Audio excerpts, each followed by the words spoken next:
Hello friends, welcome back to GD Education Academy. This is the third part of the rolling of country sides. तो last part में हमने पढ़ा था कि किस तरीके से वहाँ पे बंगाल में इकोनॉमिक क्राइसिस आ गई और लोग अपने ड्यूज़ वो अनेबल टू पे हो रहे थे, वो पे नहीं कर पा रहे थे। साथ ही वहाँ पे इकोनॉमिक क्राइसिस आने से किस तरीके से वेस्ट बंगाल पूरी तरीके से बिखर गया था। सो नाउ अब हमारा नेक्स्ट टॉपिक है दोस्तों, the need to improve agriculture. Agriculture को किस तरीके से इम्प्रूव कर सकते हैं। So now if the company was it in ruins, could the company be certain of its revenue income? अगर वो क्या है एक वहाँ की इकोनॉमी ख़त्म हो जाती है तो कंपनी को पैसे कहाँ से मिलेंगे।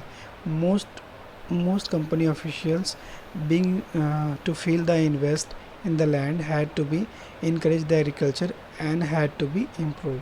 तो जो ज़्यादातर कंपनी ऑफिशियल थे वो क्या सोच रहे थे कि अब हमें क्या करना चाहिए, कुछ इन्वेस्टमेंट करनी चाहिए लैंड में ताकि एग्रीकल्चर की कंडीशन क्या हो वहाँ पे ठीक हो सके। So now question arises, how was this to be done. ये कैसे हो सकता था।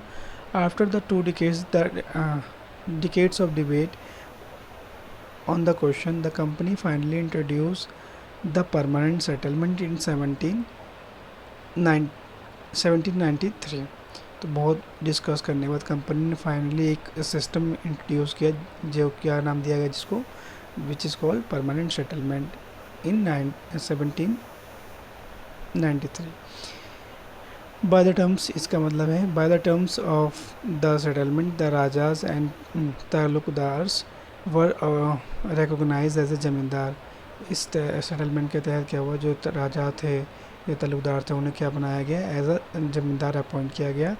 दे were asked to collect revenue from the patient and pay revenue to the company. वो क्या करते थे, रेंट को कलेक्ट करते थे पेशेंट से, किसानों से, और घास को लग देते थे, कंपनी को लाकर देते थे। The amount to be paid was fix permanently. जो अमाउंट था टैक्स का वो क्या था, बिल्कुल ही फिक्स था, वो उसे चेंज नहीं कर सकते इन फ्यूचर में।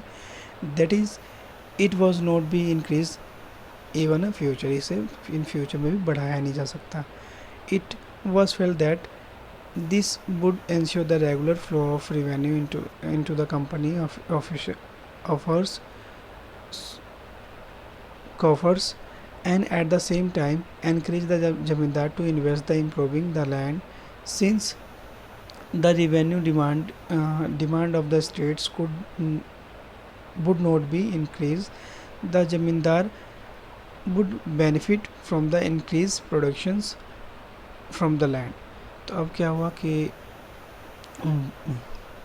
जो टैक्स था, पेड रेंट था, वो क्या हो गया था, फिक्स हो गया था, जो कि अब फ्यूचर में बढ़ नहीं सकता। सो अब वो क्या फील कर रहे थे इससे क्या होगा कि हमारे पास रेगुलर रेवेन्यू आती रहेगी।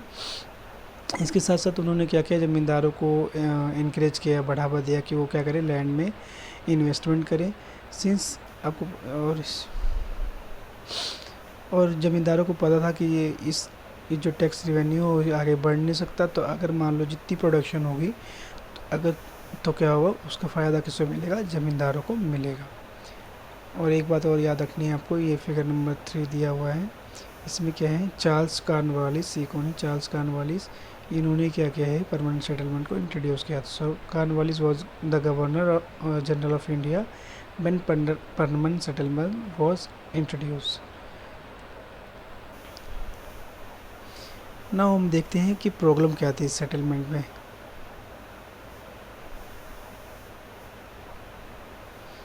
ये बिग इम्पॉर्टेंट टॉपिक है, the problem. The permanent settlement, however, created problems. Company officials soon discovered that the zamindar were in fact not investing in the improvement of land. तो परमानेंट सेटलमेंट की problem हो रही थी कि आप company देख रहे थे कि जो ज़मींदार हैं वो इन्वेस्ट नहीं कर रहे हैं लैंड में ढंग से। The revenue that has been fix was so high. और इसके अलावा जो रेवेन्यू ऑलरेडी फिक्स किया हुआ है वो क्या है, बहुत ज़्यादा है, जो कि ज़मींदार जो है डिफ़िकल्ट टू पे हो रहे हैं, वो उसे पे नहीं कर पा रहे हैं।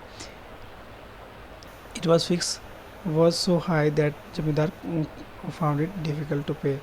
Anyone who fail to pay the revenue loss is जिम्मेदारी, और जो जो लोग इस टैक्स को रिवेन्यू को लॉस पे नहीं कर पाते उससे क्या होती थी, उनकी जिम्मेदारी छीन ली जाती थी।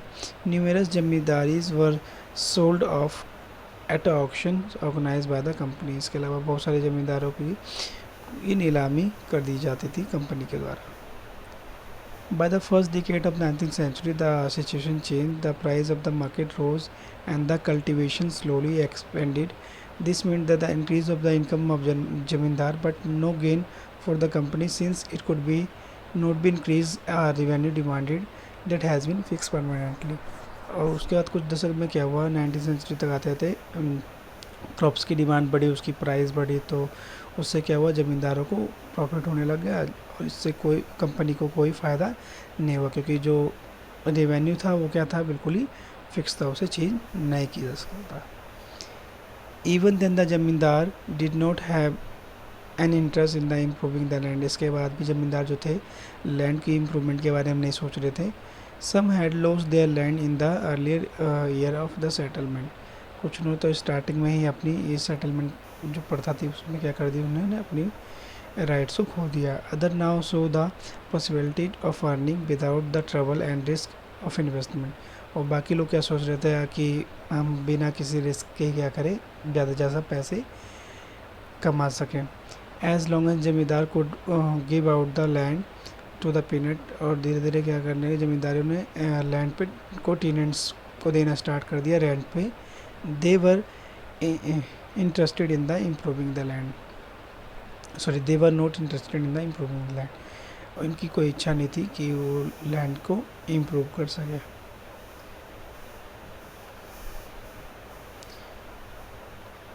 On the other hand, the villagers and the cultivators found the system extremely oppressive। और इसके साथ साथ जो विलेज के लोग थे, जो कल्टिवेटर किसान थे, वो भी क्या सोच रहे थे कि ये जो सिस्टम है बहुत ज़्यादा उबाऊ है, ऑपरेसिव है, जो ये हमें क्या करेगा, दबा रहा है। The rent had to be pay zamindar was high and his rights on the land was insecure. जो रेंट पे कर रहे जमींदार को बहुत ज़्यादा हाई है, और उनके जो राइट हैं लैंड पे वो धीरे धीरे क्या हो रहा है, सेफ नहीं हो रहा है, वो अनसेफ हो रहा है। To pay the rent he had often take a loan from the money lenders. वो रेंट पे करने के लिए मनी लेंडर से क्या उन्हें पैसे लेने पड़ रहे हैं। And when he fail to pay the rent he was evicted from the land he had cultivated for generations. और अगर वो फेल हो जाते हैं रेंट पे करने से, तो उन्हें क्या किया जाता है, लैंड से बिल्कुल ही हटा दिया जाता है। So this is all about the permanent settlement and the problems of the permanent settlement. I hope you understand. मुझे उम्मीद है आपको समझ में आ गया होगा। So if you like my video, please like share and subscribe my channel and press bell icon also. Thank you.